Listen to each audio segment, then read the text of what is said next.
Es importante ver que a la luz de la palabra existe lo que se puede denominar como la batalla espiritual. La batalla espiritual que normalmente las personas no conocen hasta que están involucradas en una esfera que solamente por el Espíritu Santo se puede conocer.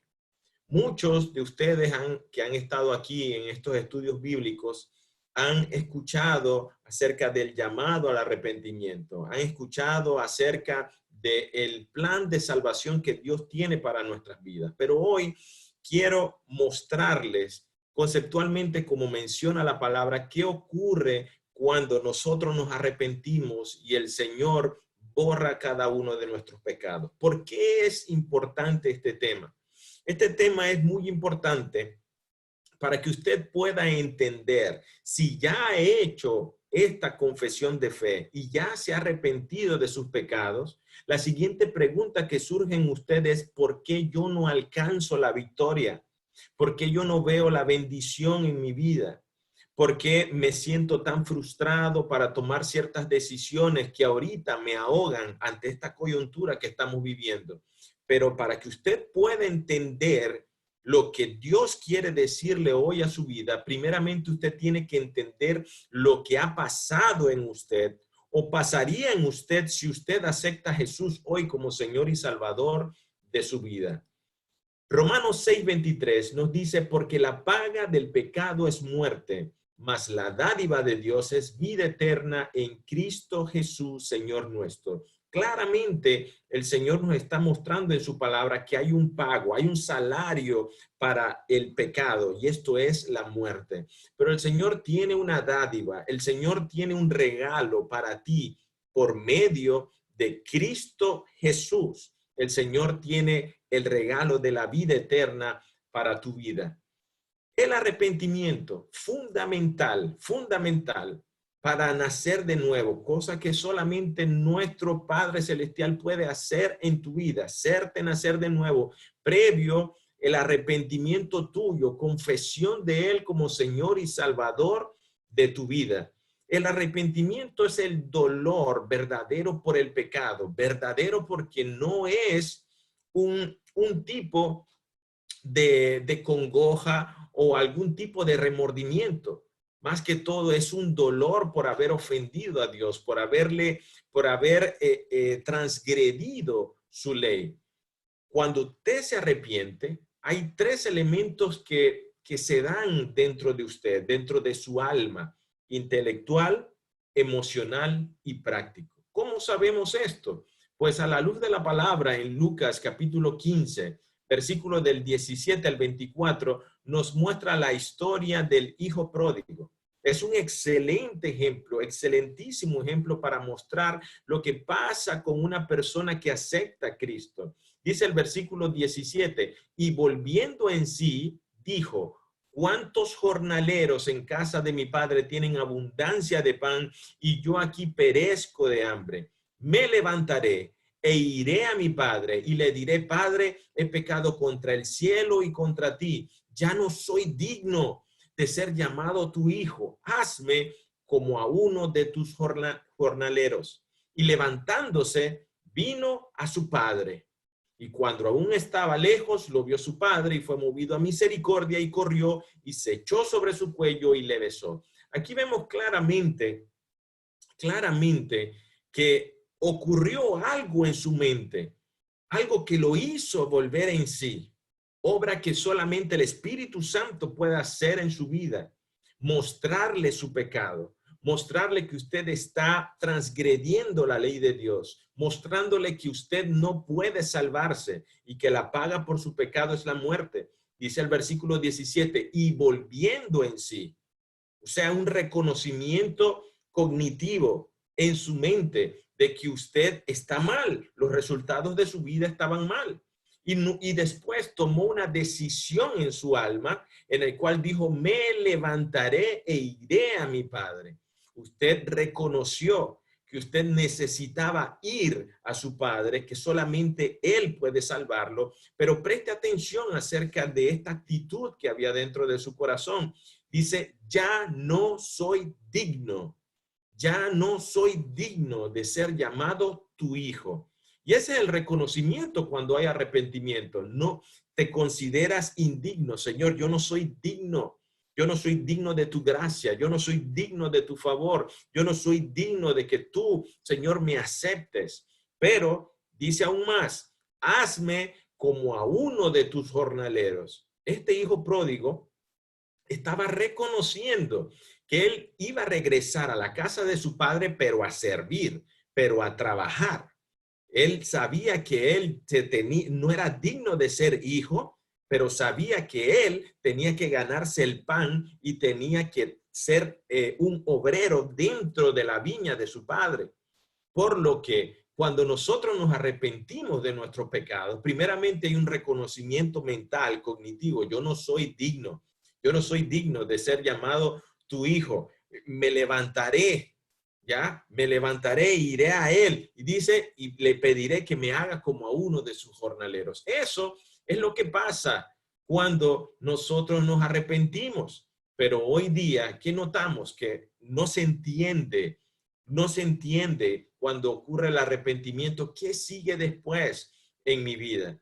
Las personas se arrepienten, pero no sienten el llamado a servir, como lo sintió el hijo pródigo. Se arrepienten, ya, pero dice, pero yo quiero que tú me trates bien, porque yo ahora estoy reconociendo, pero quiero que la vida siga igual para mí. No quiero ningún tipo de cambio. Eso no es arrepentimiento. A la luz de la palabra nos muestra que en un arrepentimiento genuino hay un antes y un después.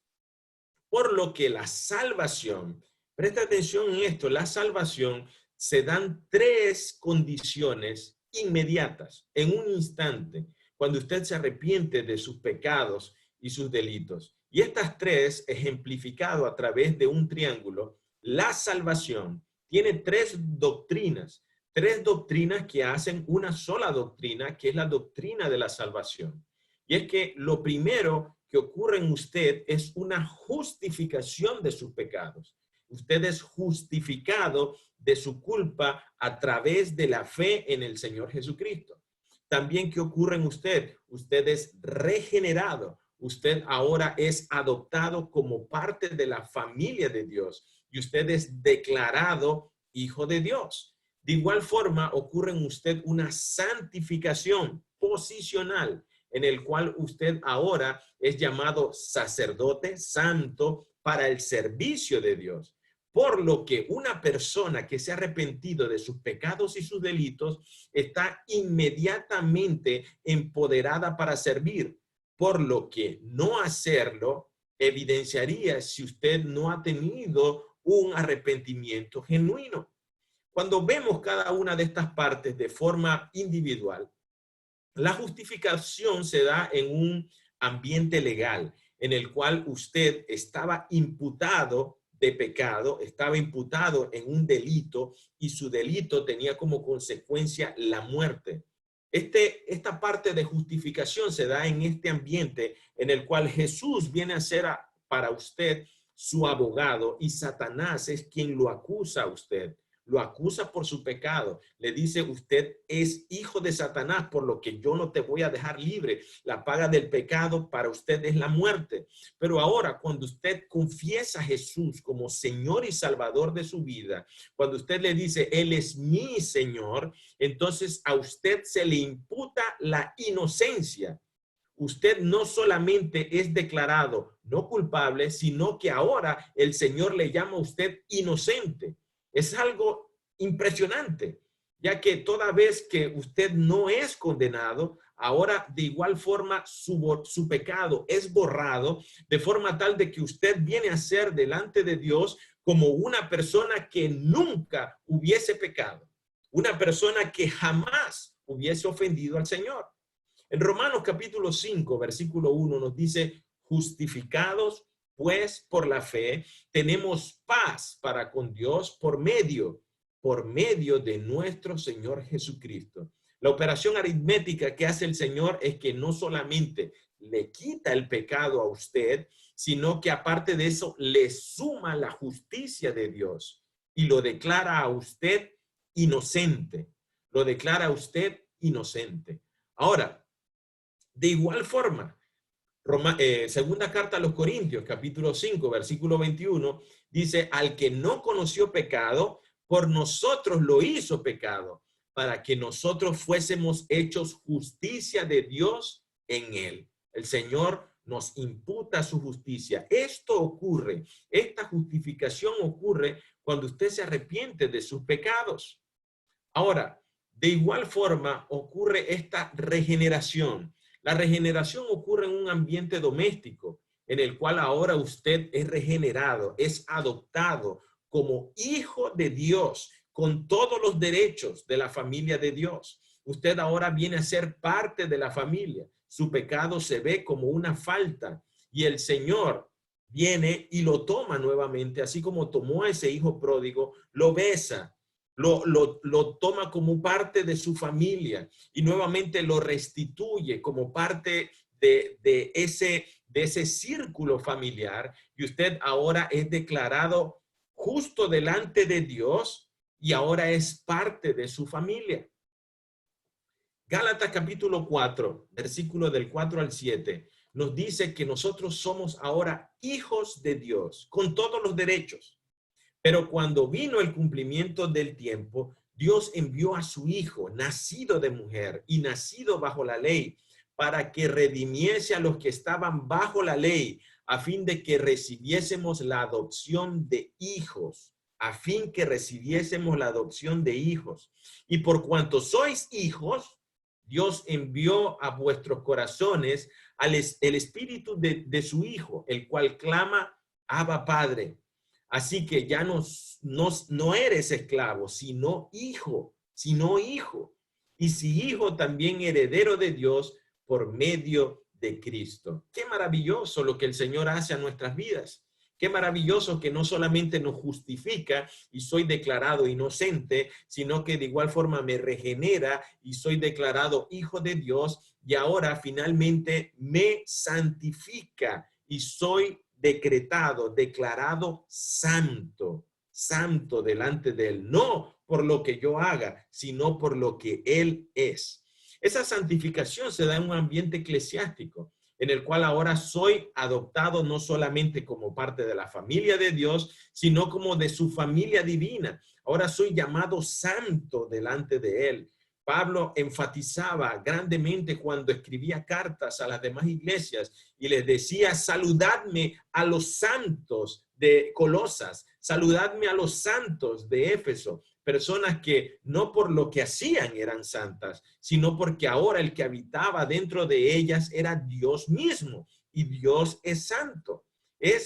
Al ser decretado santo, esta persona ahora es apartada para un servicio específico. Si usted se ha arrepentido de sus pecados y sus delitos, inmediatamente usted es posicionado como sacerdote delante del Señor, y está empoderado, llamado inmediatamente al servicio. Esto es importante, porque si usted se ha arrepentido de sus pecados, el Señor inmediatamente le llama siervo. Y un siervo hace la voluntad de su Señor. Primera carta de Pedro, capítulo 2, versículo 9, mas vosotros sois linaje escogido, real sacerdocio, nación santa, pueblo adquirido por Dios, para que anunciéis las virtudes de aquel que os llamó de las tinieblas a su luz admirable. Somos llamados santos, delante del Señor posicionados, santos. Y hay una santificación de igual forma progresiva, una santificación que nos llama el Señor día a día a limpiarnos hasta la estatura del varón perfecto. O sea que nosotros llevamos un proceso desde que nos arrepentimos de santificación posicional, en el cual somos llamados santos, justos delante de él, pero empezamos un proceso de limpieza en nuestra vida. Pregunta ahora, ¿por qué no tengo la victoria? Hasta este punto, cada uno de los que ha recibido a Jesús como Señor y Salvador, y los que no lo han hecho aún, esto es lo que el Señor hace en su vida y lo que haría en su vida si usted se arrepiente de sus pecados. Pero muchos de los que ya han aceptado a Jesús como Señor y Salvador de su vida, preguntan, pero ¿por qué no tengo victoria? ¿Por qué hice esa aceptación de Jesucristo hace unos años, pero yo no he visto frutos en mi vida? Y hoy día, ante esta situación, esta coyuntura económica a nivel mundial, yo tengo decisiones que tomar, pero veo que no arranco. Veo que no hay un arranque en mi vida y esta decisión la tomé ya hace unos años. ¿Qué está pasando? Es una pregunta que muchos se hacen ante una situación, porque se preguntan, si ya yo soy hijo, si ya yo soy un sacerdote, si ya yo he sido justificado delante de él, ¿qué frutos tengo en mi vida? Pues preste atención al respecto de esto, porque el Señor nos da respuestas al respecto. Cuando el Señor llamó a Israel a tomar posesión de una tierra, el Señor le estaba diciendo que debía entrar a esa tierra que había sido prometida a fin de tomarla porque ya él se la había dado en heredad. Ya esa tierra le pertenecía a Israel. Solamente esfuérzate y sé valiente. No se aparte este libro de la ley de tu boca, sino que en ella meditarás de día y de noche. Guardarás, harás conforme a lo que allí está escrito. El Señor le estaba diciendo que esos pueblos que habitaban, que habían llegado a ese lugar que le pertenecía a Israel, tenían que ser sacados, tenían que ser quitados de allí. ¿Qué nos dice espiritualmente esto al Señor? Que cuando nosotros aceptamos a Jesús como Señor y Salvador de nuestra vida, hay un terreno que tenemos que conquistar, no solamente fuera, sino dentro de nosotros, en el cual nosotros teníamos que sacar todo lo que no le agradaba al Señor. No teníamos que permitir que convivir con el pecado, porque si ahora somos declarados delante de él justos, nosotros no podemos tener convivencia con el pecado porque Dios es santo. Entonces, vienen a nosotros cinco problemas que se deben totalmente a la falta de tratamiento del pecado.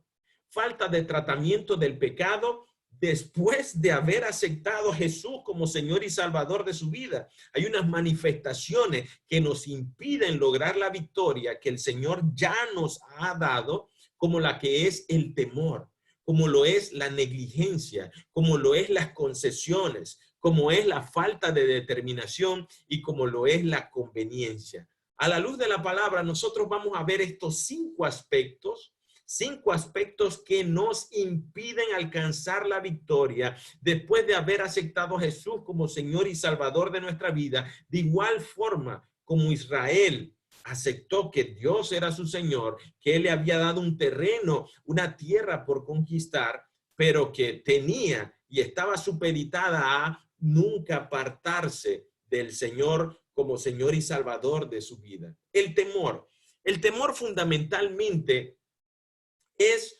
una pérdida de fe. Cuando usted tiene temor en su vida, lo cual no es usual en un cristiano, no debiese haber temor, porque el perfecto amor echa fuera el temor.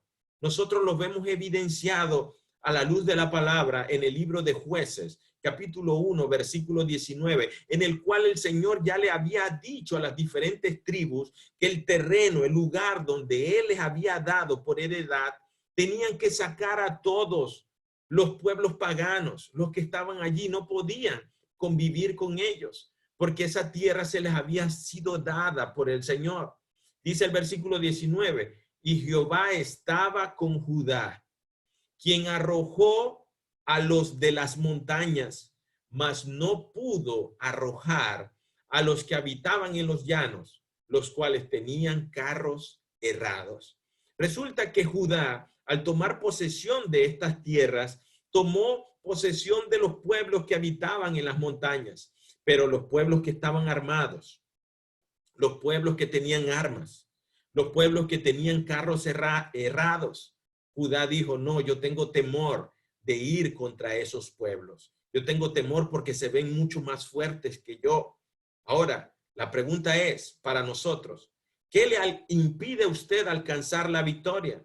El temor en su vida, el temor de las cosas que para usted parecen inalcanzables, El temor de las cosas que usted dice, no, en mis capacidades yo nunca puedo lograr, podría llegar a tomar posesión de eso, porque mis capacidades no me permiten eso. Pero usted viene a ser hijo de Dios con todos los derechos y usted ignora quién es su padre. Y al ignorar quién es su padre, usted duda de su padre y viene temor a su vida, lo cual es pecado, porque los cobardes no heredarán el reino de Dios. La cobardía es una negación de la fe. La cobardía es llamar mentiroso al Señor que te dice, esfuérzate y sé valiente. Todo lo puedo en Cristo que me fortalece.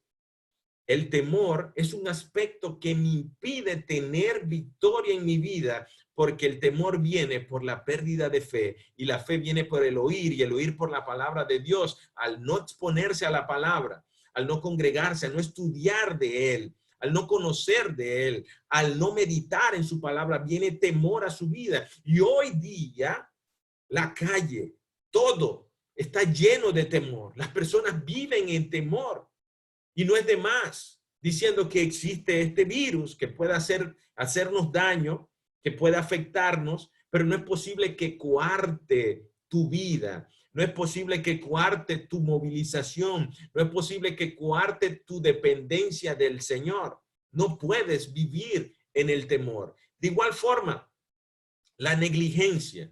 La negligencia después de haber aceptado a Jesús como Señor y Salvador de tu vida es un aspecto que te impide tener victoria después de haber aceptado a Jesús. Jueces capítulo 1, versículo 21 nos muestra un claro ejemplo. Nos dice, más al Jebuseo, era un pueblo que habitaba en esas tierras, que habitaba en Jerusalén, no lo arrojaron los hijos de Benjamín. Y el Jebuseo habitó con los hijos de Benjamín en Jerusalén hasta hoy. Negligentemente, si hay ciertas condiciones en tu corazón, en tu vida, una convivencia con el pecado, una amistad, algo que te tiene atado, un vicio, un pecado oculto que te atormenta, pero negligentemente, cuando aceptaste a Jesús como Señor y Salvador de tu vida, no lo echaste fuera, sino que convives con Él hasta hoy. Convives con Él con ese rencor, convives con Él con esa mentira. No puedes tener victoria en tu vida si tú vives en mentira. No puedes. Si tú tienes una mentira en tu vida oculta, tú no puedes tener victoria. Si tú vives en transgresión de la ley de los hombres, tú vives en mentira. No puede respaldarte el Señor. No puede para nada respaldarte el Señor. Si hay mentira en tu vida, si hay rencor en tu vida, tú estás conviviendo con el Jebuseo. De igual forma como los hijos de Benjamín convivieron con los jebuseos, dice la palabra, hasta hoy. Otro aspecto, tercer aspecto que te impide a ti lograr la victoria que el Señor quiere darte son las concesiones. Concesiones. Jueces capítulo 1, versículo del 24 al 26 dice, y los que espiaban vieron a un hombre que salía de la ciudad y le dijeron, muéstranos ahora la entrada de la ciudad y haremos contigo misericordia. Los israelitas querían conquistar una ciudad y se encontraron con uno de los nativos de esa ciudad y le dijeron, muéstranos cuál es la entrada de esa ciudad para conquistarla y tendremos misericordia de ti. No es posible que si el Señor ya había decretado un juicio contra los heteos, que son los padres de los hititas, un pueblo pagano, tú vayas a dar una concesión y digas, y haremos contigo misericordia. Dice el versículo 25, y él les mostró la entrada a la ciudad y la hirieron a filo de espada, pero dejaron ir a aquel hombre con toda su familia. Y se fue el hombre a la tierra de los heteos y edificó una ciudad a la cual llamó Luz. Y este es su nombre hasta hoy, que posteriormente se le llamó Betel de igual forma. Pero miren, qué interesante esto. Interesante es que nosotros, sabiendo que ya el Señor detesta el pecado, que no puede convivir con el pecado, usted haga una concesión de misericordia contra el pecado, con lo que el Señor ha dicho que no puede estar en nosotros. De hecho, la misma palabra dice que si tu ojo te hace pecar, sácatelo. Si tu mano te es ocasión de caer, córtatela. Hablando en forma figurativa de lo tajante y lo radical que nosotros debemos ser en nuestra vida para quitar el pecado de nuestra vida. Si nosotros verdaderamente hemos aceptado a Jesús como Señor y Salvador de su vida, Jesús no murió a la mitad, Jesús murió al 100% contra el pecado.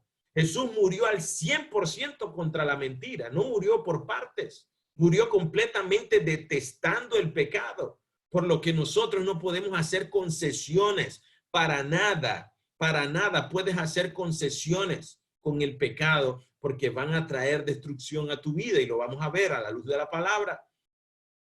Este cuarto aspecto, falta de determinación. La falta de determinación en nuestra vida es algo usual en la vida del cristiano. ¿Por qué? Porque los quehaceres de la vida te ahogan, porque el quehacer de la vida te apaga, todo el mundo lo hace, todo el mundo lo practica, ¿por qué yo no lo haría? Jueces capítulo 1, versículo 27 dice, tampoco Manasés arrojó a los de Bet-Seán, ni a los de sus aldeas, ni a los de Taanac y sus aldeas, ni a los de Dor y sus aldeas, ni a los habitantes de Ibleán y sus aldeas, ni a los que habitaban en Megiddo y en sus aldeas.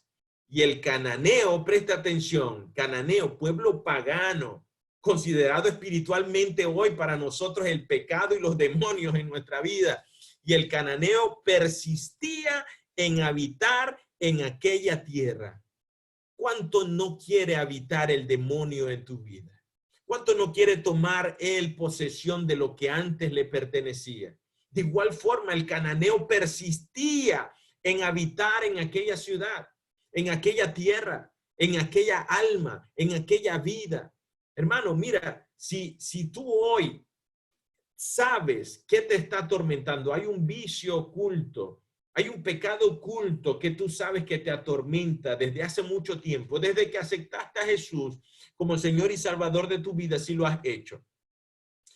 Has tenido falta de determinación en ayunar y orar para que el Señor te haga libre de esa atadura, de esa relación que sabes que es inmoral, de esa condición, de ese pecado que te atormenta. La falta de determinación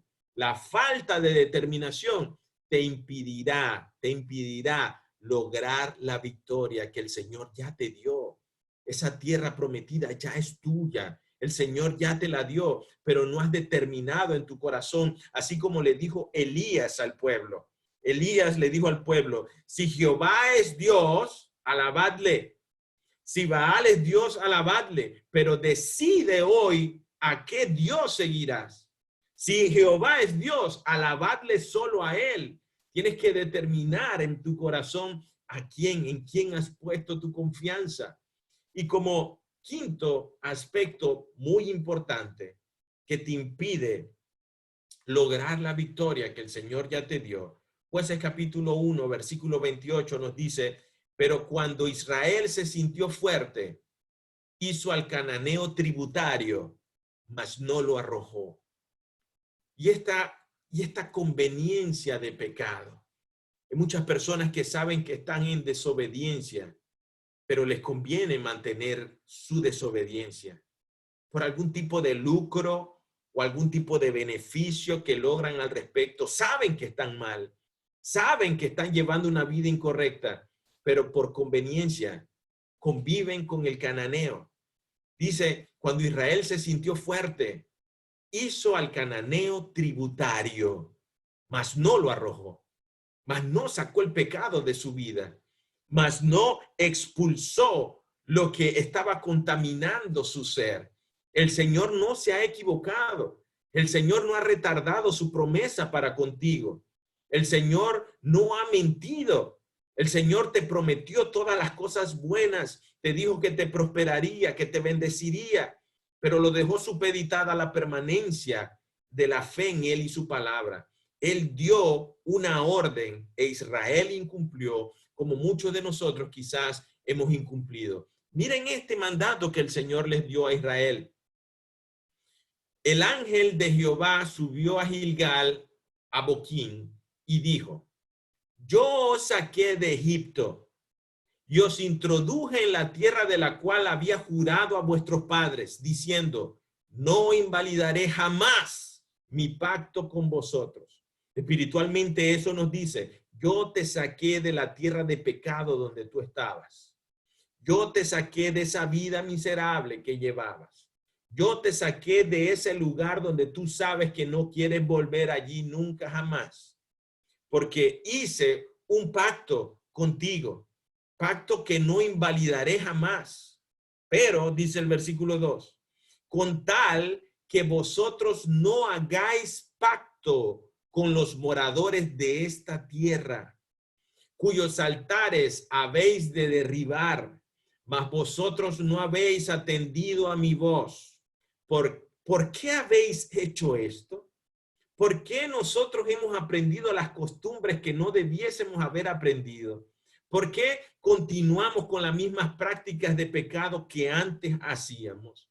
¿Por qué continuamos con la misma mentira, altares de inmoralidad que antes teníamos? Porque mire, no solamente es inmoral el que practica actos inmorales, sino el que está contaminado en su mente de igual forma con tales actos. El Señor dice en su palabra: ¿por qué habéis hecho esto? Versículo 3. Por tanto, yo también digo, dice el Señor, no los echaré de delante de vosotros, sino que serán azotes para vuestros costados, y sus dioses os serán tropezadero. Miren qué gloria a Dios. Era una sentencia que está dando el Señor al respecto. Eso que tú no quieres soltar, eso que tú no quieres sacar de tu vida, será tu perdición. Eso que tú dices: yo puedo controlarlo, yo manejo esto, yo puedo controlar esta situación, este vicio, dice, será tropezadero para tu vida y te impedirá que tú logres la victoria que el Señor quiere darte. Mira estas concesiones que hemos dado. Mira este temor que hemos experimentado. Mira esta conveniencia que estás teniendo. Mira esta falta de determinación en tu vida.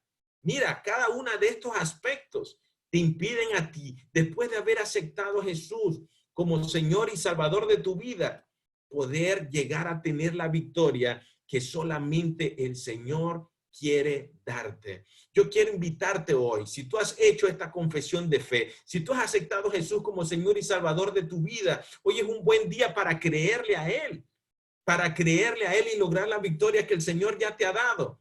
Y si ya has aceptado a Jesús como Señor y Salvador de tu vida, pero has tenido temor, pero por conveniencia, no has querido sacar el pecado de ti, no has querido sacar porque te es lucrativo, porque te favorece, porque aún quieres convivir con él por falta de determinación, viviendo con la mentira. Hoy los días son muy peligrosos.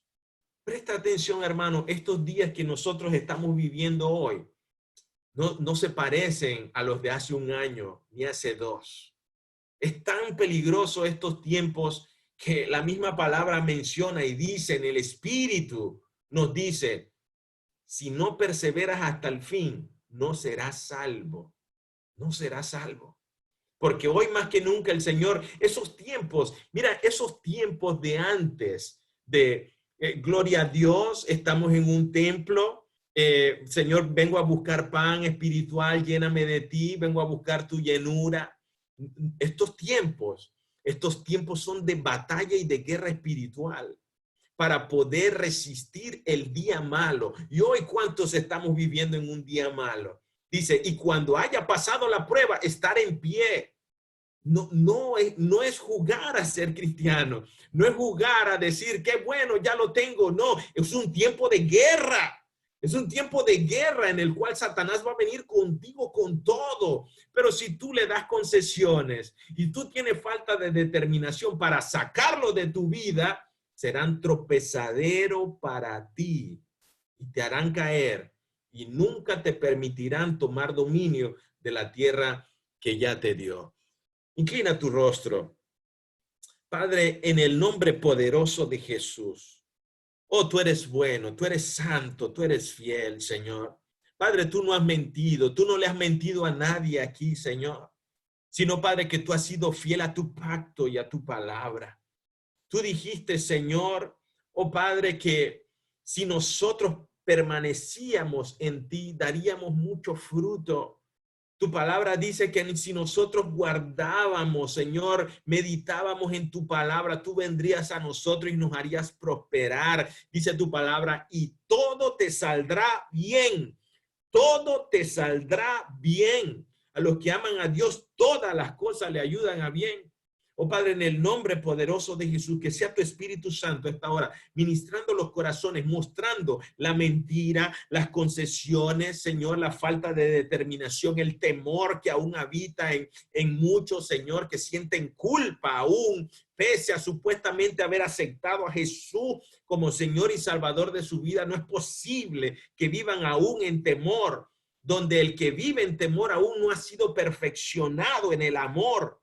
Padre, en el nombre poderoso de Jesús, a todo aquel que quiera recibir a Jesús como Señor y Salvador de su vida, hoy es un buen día. Repite conmigo, Padre, yo te acepto como Señor y Salvador de mi vida. Creo que Jesús es el Señor. Lo declaro como mi Salvador. Ven a mi vida, ven a mi vida. Me arrepiento de mi pecado.